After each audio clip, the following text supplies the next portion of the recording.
এক গ্রামে এক অলস বিড়াল থাকতো।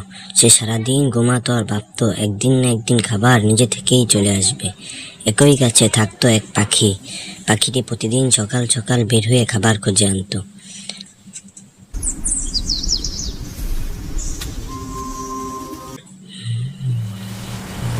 একদিন খুব জ্বর হলো। বিড়ালটি সারাদিন ঘুমিয়েছিল, তাই কোনো খাবার জোগাড় করতে পারেনি। কিন্তু পাখিটি আগে থেকেই খাবার জুগিয়ে রেখেছিল।